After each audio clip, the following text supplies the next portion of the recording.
guys, Ninja Gaming here. I'm Kyle. And I'm Ed. And today we are reviewing God of War Ascension. Yes, the new prequel to God of War. Yeah. So without further ado, let's go on, Kyle, with the story. So for the story of Ascension, you play as Kratos, the hero from the past games. The story of Ascension takes place 10 years before the original God of War. You begin in a prison of the damned, where you are tormented for breaking your oath with Ares. You must then break free and begin your search for the eyes of truth to have your vengeance. Through a bunch of flashbacks, you get more of a feel for Kratos and his human backstory. So that's pretty much it for the story of this game. Now here's Ed with the gameplay. Thanks, Kyle.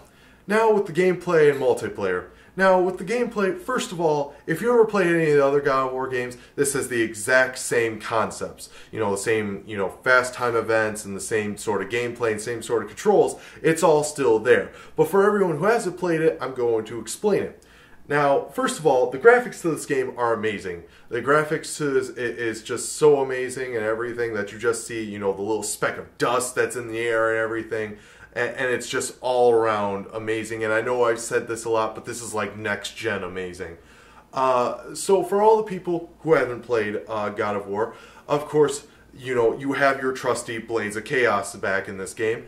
And pretty much you go around playing doing different combos. And you can also finish off your opponents with sweet combo moves and everything else like that. And also through boss battles, there's different quick time events. Press triangle now, press X now, and you pull off a sweet combo. It's a really, really amazing sort of style to this game, and all us God of War fans have loved it. I have been a fan ever since the original, and it's just an amazing game and all around sweet. And of course, in this game, there's different spells and different weapons. Such as in this game, there are certain spells that actually make you reverse time, so you can take a ruined building and actually rebuild it. So that's really a cool thing about it.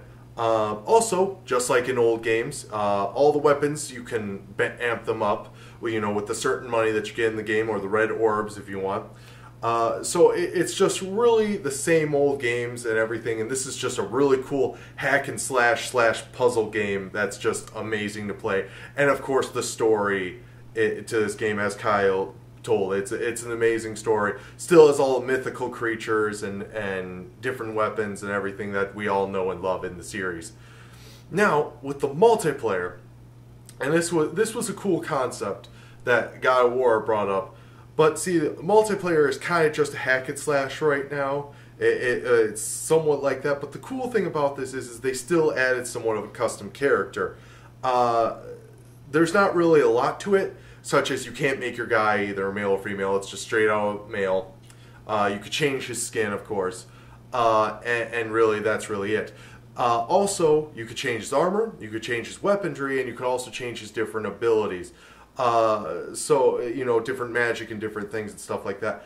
Another cool thing about multiplayer is that you actually, at the very beginning of multiplayer, you get to choose out of 4 gods which god you want to be aligned with. And each god represents a different sort of class your character is going to be. Such as Zeus is for a spell sword type class. Ares is more for that brute warrior. Hades is more for being the stealth character, and Poseidon's more for that medic, that support character. But don't worry, right at the beginning you could choose any of these people, because really this just shows the training, like all the controls and everything that you're going to do in multiplayer. But later on, when you actually get to customizing your character, you actually can actually change your choice and actually make a brand new character from that choice. So you don't need to worry about if you go in there and you say, okay, I'll choose Hades and I'm stuck with it for the rest of the game unless I start all over again. No, it actually does. You can change the gods later on in the game. So yeah, don't worry about that at all. So yeah, that's pretty much gameplay and multiplayer. So we're gonna go with back to Kyle with the pros and cons. Thanks, Ed. Now on to the pros and cons of the game. Now, see, let's start off with the cons. The one thing that we thought in this game, that because, past God of War games, we see all this blood and gore. And yes, of course, this is in the game. but there's a certain speed to all of this, and we didn't think it had it. Right. We didn't think this game had that sort of speed. We right. thought there was some points of the game where it took too long to climb certain things or to go to certain places or anything. Right, it kind of strayed from the action at some point. Yeah, I mean, the puzzles and when you actually get to the action is awesome, but the one thing is to get to there and the platformer parts, it's like really... Some of them were dragged out. Yeah, it's dragged out. It's not what I wanted. We're all itching to just draw our blades and kill something. So yeah, we believe that was one of the cons. Now, the second con to this game was... Well, there wasn't very many cons to this game. Yeah. So there was that one there, and then there's the multiplayer. Now, the multiplayer could be acted as a pro and a con. Yeah. The conduit, there's not too much to do in it. It's a hack and slash multiplayer, so you get in an arena and you're hacking and slashing, and you have an objective such as capturing the base or something like that. Yeah. Or they may come out with a couple other game modes down the road or anything like that. But... I mean, it's kind of repetitive. I mean, you're going to play it for a while, but it's not something you're going to want to just run home and play. You're not going to just be like, oh, I got to play, like, for instance, I got to play multiplayer on this game tonight. Yeah, it's not like you're going to go home and be like, oh, I want to play this multiplayer. Because, as Kyle said, it's just a hack and slash, okay, go capture that base. Oh, your enemy has the base, go capture this, and everything else like that. And that's the one thing that we kind of didn't like about it. Yeah. And that's the one thing. But there is some pros, and this is where we're going to go into pros for the game. Since we were talking about multiplayer, might as well start with that. Multiplayer, the one thing is the maps to it are actually really, really good. The map design is fantastic. There's actually one level where you're playing on cubes, and there's one on every cube, and they move and everything, and you have to like go and just change your strategy every couple of minutes. And it's a really, really cool game. A really cool, just really cool to look at. Yeah. That's what I should say. Yeah, it adds a little extra to the multiplayer, and it makes it sort of interesting more than just what the hack and slash is. It adds that little extra spice. Yeah, a little puzzle here and there to throw you off or change your strategy every once in a while. Right. Another cool thing about multiplayer is the whole customizing characters. Yeah, and stuff like that. Right. Yeah, as I said, it wasn't that in depth, but like the armor design to it and having weapons and everything else like that. It adds more to the flair. Yeah, it adds to it because there are games out there where you can't customize your character and you can't customize at all. Yeah, so, and I think nowadays, you need to have that in some way, shape, or form to customize, even if it's a small little detail like this game did, where it's really just the armor. And it's like that's sort of like the standard now for multiplayer. You're expected to have different objectives and different game modes, and you're expected to have that extra stuff in the multiplayer. Yeah. So. That's one drawback from the multiplayer and a pro to the multiplayer. Yeah. So take it or leave it. It's honestly all up to you guys. That's just our opinion on it. Now, the one thing is, of course, let's go more on to the pros, is, of course, the graphics to this game are amazing. Yeah, they're phenomenal. And, I mean, we say that about a lot of games, but the graphics really are above and beyond. Like, this is just fantastic. I mean...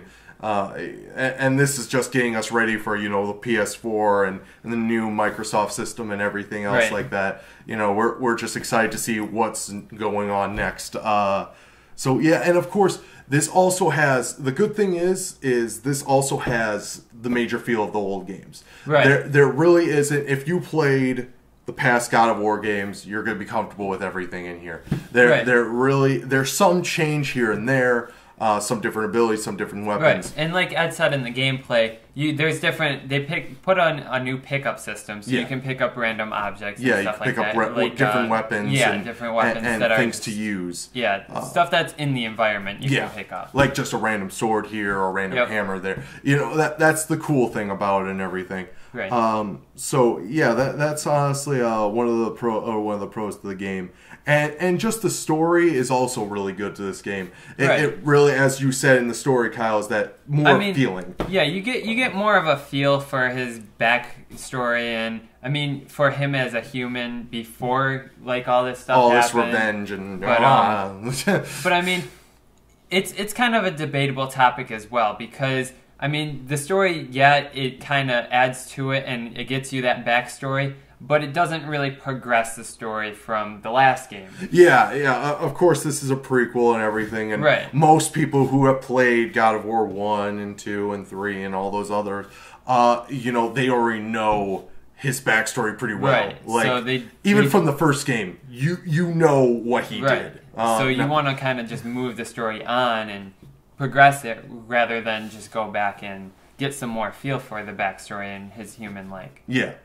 Anyways, any more pros to this game, Kyle? That's pretty much it for the game. All right. Now, what would you give him as a rating? I would give this game an 8. And the reason I'm giving it a solid 8 was because the graphics are phenomenal. And the story, I mean, it adds to it. So it kind of goes, it fits into the series. It's not a drawback from the series. It's not a horrible game. It doesn't have a horrible story or anything like that. But the multiplayer does kind of draw back a little for me because of the fact that, I mean, yes, it has some good features, but if you're going to put multiplayer in a game, you could add that little extra stuff to it. Yeah. That extra objectives and stuff like that in order to make it more playable and wanting to keep playing, like maybe an experience system or something like that. Well, yeah, there is that experience mode and everything else like that. But yeah, this is honestly, it was one of those games that a single player game that, you know, gets multiplayer. Right. Like, you know, nowadays those type of games that have the single player, that concentrate on the single player for years, can succeed or fail. You know, it's one of those things. So I mean, this is one of those games I would definitely run out and pick it up for the single player. I would not buy it for the multiplayer. So. Yeah. For me, I actually give it an 8.2. I'll give it that because it's still the graphics for the other games, comparing it to the other games and everything, make it look fantastic. Even you know, it's getting ready for that next gen systems and everything. So yeah, I think it deserves a little bit more. But yeah, just like you said, I'm there. That's honestly, I heard God of War was having multiplayer, and I was like, that's cool, but I wasn't buying it for that. I was buying it straight out for the single player. And yeah, as you said as well, you know, we want to see more, you know, to him, not just, we already know most of his backstory. But so, still, it's still nice, a good buy. It's still a really good buy. I'm still happy I bought it and everything else like that, and I love playing it still. So yeah, as always, guys, you know, thanks for watching everything. It was an 8 for him, an 8.2 for me. And as always, guys, subscribe up there. For all of you who have already subscribed, we love you. Thank you very much for that. Thanks. And for everyone who hasn't subscribed, go ahead. It's right there. It's right there. Just that little button up there. And of course, share and like this video. We would really appreciate it, guys, on your Facebook, MySpace, if you even want it. MySpace is making a comeback. It's coming back. It is. Anyways, so, and then the comments, of course. Anything you guys want us to do, you know, lists or different video games or anything else like that, go ahead, put it down there, or just tell us how cool or horrible we were. Yep. You know? Your feedback makes us better. So. Exactly. All right, guys, as always, we'll see you later. Thanks.